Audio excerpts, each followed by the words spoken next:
महिला भक्त वृंदावन से बिहारी जी लेकर अपने घर आई और तभी बाहर से गोलू घर के अंदर आया और माँ से पूछता है कि माँ, यह कौन है? तो मैया ने बोला, ये भगवान हैं और ये ही हमारे मालिक हैं। अब तो घर में जब भी कोई नई चीज बनती तो सबसे पहले बिहारी जी को भोग लगता। पहले यह सब चीजें गोलू को सबसे पहले मिलती थी। इससे गोलू बहुत छिड़ने लगा और मन ही मन ठाकुर जी को कोसने लगा।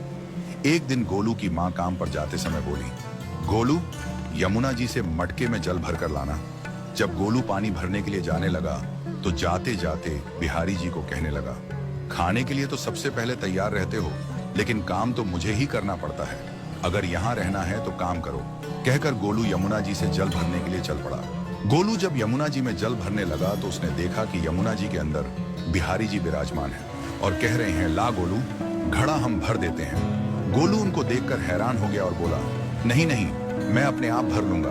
लेकिन ठाकुर जी ने उसके हाथ से घड़ा ले लिया और भर कर घर ले आए। गोलू घर आकर डर रहा था कि अगर माँ को पता लगा कि मैंने ठाकुर जी से काम करवाया है तो आज मेरी पक्की पिटाई होगी। माँ ने घर आकर बिहारी जी को गीले कपड़ों में देखा तो एकदम से हैरान हो गई और कहने लगी कि गोलू, ये जरूर तेरी शरारत है, जरूर तूने ही इन पर जल डाला है। गोलू ने अपनी माँ को समझाने का बहुत प्रयास किया, लेकिन माँ ने उसको डांट कर चुप करा दिया और ठाकुर जी के भीगे हुए वस्त्रों को बदलने लगी। अगले दिन जब माँ ने गोलू को अनाज पिसवाने का काम दिया तो बिहारी जी फिर अनाज का कनस्तर ले आए और माँ को ठाकुर जी के वस्त्रों के ऊपर सूखा आटा पड़ा मिला। तो माँ ने फिर गोलू को डांटा कि तुझे पता नहीं कि ये हमारे भगवान हैं और तू भगवान के साथ शरारत करता है। आज तूने फिर इनके ऊपर आटा फेंका है।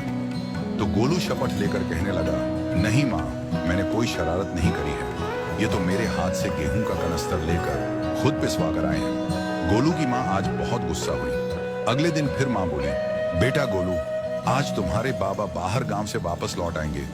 बस आज का ही काम है, तुम जंगल से थोड़ी लकड़ियां ले आना। गोलू फिर डर गया, कहीं ठाकुर जी फिर मेरे पीछे ना आ जाएं।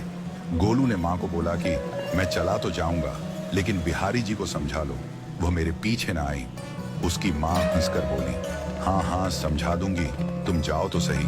गोलू जल्दी जल्दी लकड़ियां लेने जंगल में चला गया और माँ काम पर चली गई। लेकिन उस दिन माँ काम से जल्दी वापस आ गई और देखा बिहारी जी अपनी चौकी पर विराजमान नहीं है।